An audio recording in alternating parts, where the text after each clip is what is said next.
And when I got out, and when I was doing what I was doing, you just heard me mention the red. There's a couple of reds in Liverpool. You know, anyone with red hair calls himself red, don't they? So there was this one occasion, before I went to jail, I had some kid around me called Eric McKever, Bocker. And he was around me quite a lot. And he was a crackhead, crazy crackhead, but he was game as you like. And that's why he was round, is basically okay. And I'd gone to jail, done whatever done, and turned my life round. I'd seen him, and you know, what's happening, lad? Bam, bam, bam. And he was around this other kid called the Red, but it weren't Ag. You know, you had some kid called Ag who was the Red. You had Mikey Wright who got shot dead. They used to call him the Red. This Red was from Norris Green and Croxteth, and he was part of that madness that was going on down there between what's that? Anyway, there's some little estate. He was having trouble with them. Anyway, I had a lot of girls following me, you know, through me social media, not even messaging me, just involved, you know, watching me, see how I'm going, whatever. And one of them was his bird. And this Red was a crazy crackhead, just like Bocker. So he shot Paranoid loads of times. Do you understand what I'm saying? So one day I get a message off her saying, lad, my mate wants to speak to you. Now, this Red's got a reputation, apparently, around Scousers will know who I'm on about, you know, they will have experienced this weird little kid. I think he got arrested with a Scorpion machine gun and something else on an electric bike and got put in jail. But anyway, my mate wants to speak to you, blah, blah, blah. I said, well, go on then. Let's speak to him, get him on your phone. So I'm speaking to him, he's going, lad, you know what, I've heard that my bird's having something to do with you and she's been messaging you and Now I'm naive, I'm fresh out of prison, okay? And I'm just saying to anyone that wants to meet me, yeah, come to mine. We're like Cashman, yeah, get to mine, lad. So, same again, you know the audacity of him. He wanted to see me Instagram and me messages on me Instagram, right? Now, I've been there before. You know when you've got a bird and you're besotted with her and she's fucking behind your back? I've been there before, so I thought, you know what? I don't really want to be messed up in this. I wouldn't do that type of, you know what? You bring them round. So they've come round, they sat there, they've got a thing on them. His was like a 4-4. It was a chrome 4-4 with the hammer gun. So he's come round. I'm letting him go through me things. And then when he's looked through me messages and seen there's absolutely no contact with me or his bird, he's relaxed a little bit. He started saying, you can have what you want off us, lad. You can have this, you can have that, blah, blah, blah, blah, blah, blah, blah, blah. And then got off. It sounds mad, that, doesn't it? It sounds crazy, doesn't it? But honest to God, that's how it was like all the notorious gunmen, you know, the little weird ratty ones that were just making a name for themselves. I'd been in my apartment and sat at the end of my couch.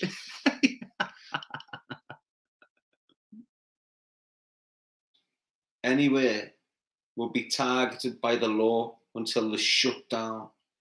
Any type of criminal activity will be observed.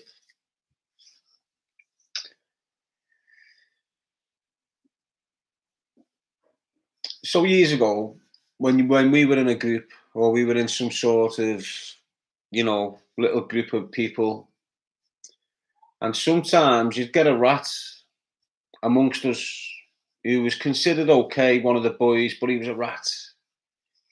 You know, he'd do things that was questionable, not in the sense of informing, in the sense of behaving noncy. And back in the day, our noncy was completely different to your noncy. So,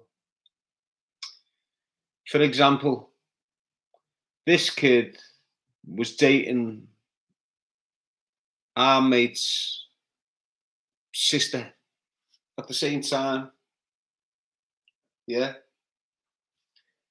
And he's battered our mate's sister. Is this making sense to you? He's battered our mate's sister. So this kid that's round us, he's turned round and battered our mate's sister. What have you got to do in that situation? It's naughty. He's overstepped the mark. He's went and battered one of your mate's sister. Something's got to happen. What you do? You'd have a meeting about him, don't you? He's not there. You know, you decide what happens next. He's give your sister a broken nose and a black eye. He's overstepped the mark. What's going on with him? Whatever happens, happens. He's kicked out the group. He's left to his own devices. It doesn't matter what's gone on while he's been around these. All the loyalties and everything's... That's the way it used to be. Now, these groups will have a meeting and go, how can we get him out the country? How can we get him here? How can we make sure he's sweet? And do you understand what I'm saying? Or protecting someone that's went out and killed a young girl. And with the laws that they've got now, any type of interaction through mobile devices, any sort of interaction through devices that's attached to your Wi-Fi, any sort of wireless camera device you've got in your house or on your doorbell, all this sort of gained when it's necessary, you know. There's certain laws and certain sections of laws that give the authorities different levels of permission when it comes to invading your privacy. When it comes to like home invasion, not in the sense of we're kicking your door in, I mean in the sense of we're sneaking in while you're out and bugging your kennel and you won't have a clue what's happening.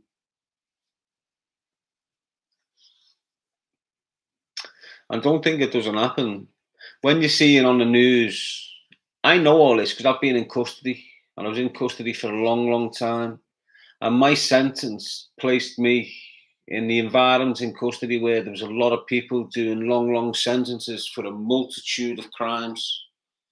And when I was mixing around these individuals, a lot of the time I'd get access to the depositions because they'd want me to have a look at them and see if I could spot anything in them that was just like have a little look and give them advice on it. So I was just getting pure depths. You know, when you're bored, I used to get one on a Friday, read it over the weekend, give them back, and just thinking it was a solicitor. But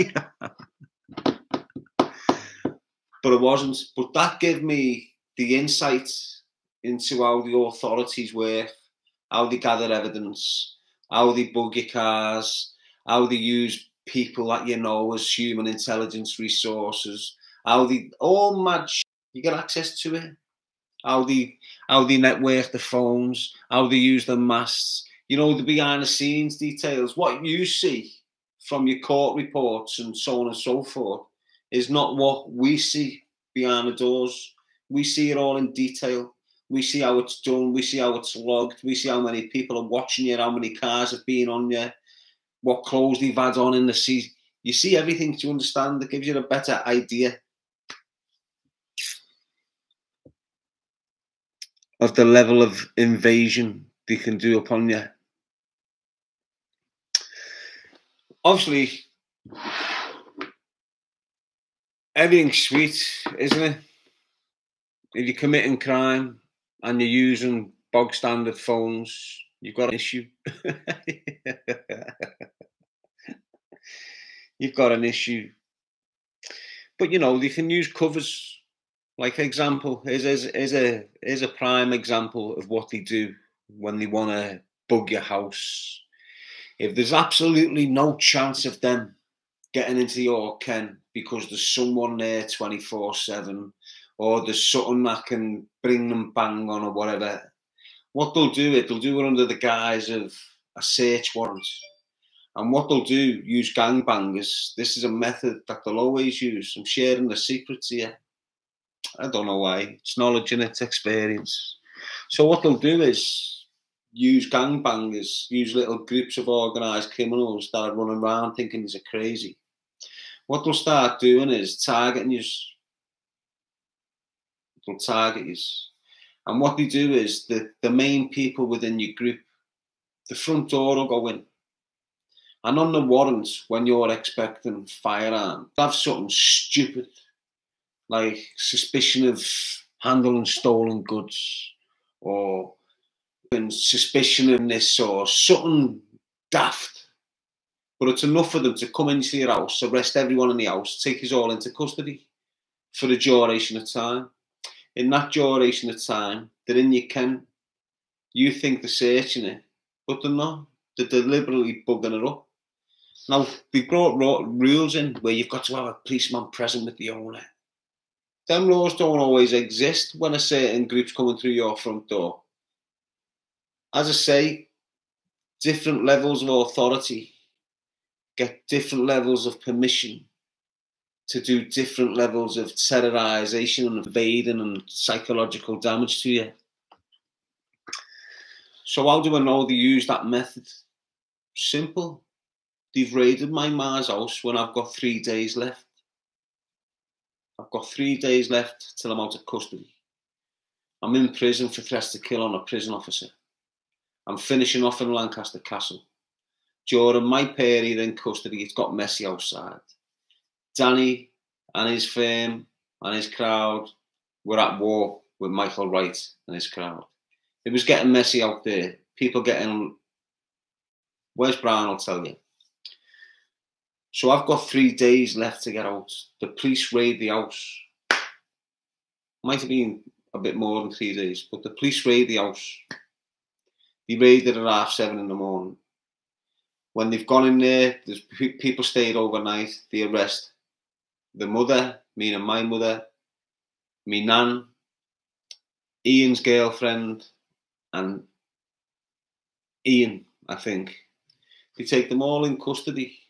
Arrest them all on conspiracy to cause criminal damage, arson, to an S3, which would belong to Michael Wright. So Michael Wright's Costco got burnt out. I mean, his Audi got burnt out by the Costco. Police raided our house, arrested me nana, me ma, Ian, his bird, took them into custody, kept them in custody all day, and then released them.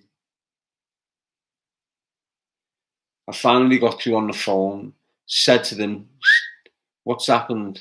Bidgie's raided the Ken. Who was there? No one. They took us all in. Okay. Where's Eddie? Some kid who's in Scotland now.